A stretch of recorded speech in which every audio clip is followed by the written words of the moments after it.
مفتی صاحب چپل پہن کر نماز جنازہ ادا کرنا کیسا ہے؟ محمد راشد چکوال سے جی۔ موٹی سی بات ذہن میں رکھیں کہ چونکہ نماز جنازہ کھلے میدان میں مسجد سے باہر ادا کی جاتی ہے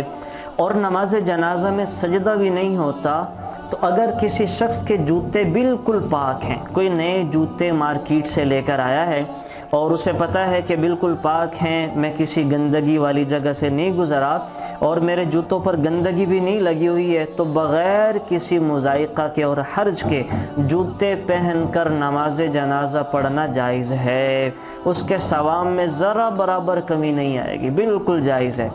ہاں، اگر جوتوں پر نجاست لگی ہے، کسی شخص کو پتہ ہے کہ میرے جوتے ناپاک ہیں، نجاست لگی ہے، میں راستے سے آیا ہوں، گوبر پڑا ہوا تھا، گٹر کا پانی تھا، تو اس کو یقین ہو گیا کہ میرے جوتے ناپاک ہو گئے ہیں، تو اب ان جوتوں میں نماز جنازہ ادا کرنا جائز نہیں ہوگا۔ لیکن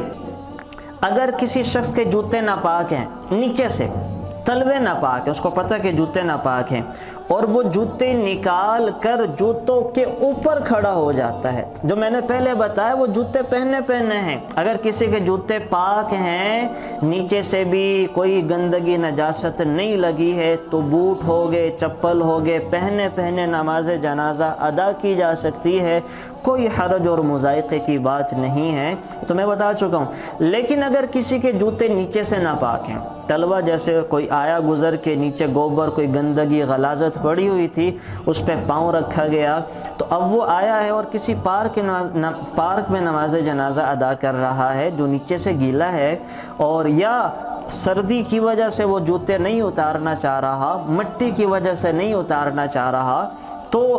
اگر کوئی شخص اپنے جوتے اتار کر اپنا پاؤں جوتے کے اوپر والے حصے پر رکھ لے تو تب بھی نماز جنازہ ادا ہو جاتی ہے، بھلے جوتے نیچے سے ناپاک ہی کیوں نہ ہوں، تو بالکل جائز ہے، کوئی حرج اور مضائقے کی بات نہیں ہے۔ تو بہت لوگ اس میں تکلف سے کام لیتے ہیں کہ جوتے ضرور اترواتے ہیں، لوگ بیچارے اپنے موزوں کو گندا کر لیتے ہیں، مٹی میں ان کو وہ لچھیڑ دیتے ہیں، تو یہ مناسب نہیں ہے۔ جب شریعت نے ایک چیز میں گنجائش اور اجازت دی ہے تو آپ اس کو قبول کریں اور اپنے جوتوں پر ہی پاؤں رکھ کر نماز جنازہ ادا کر لیں۔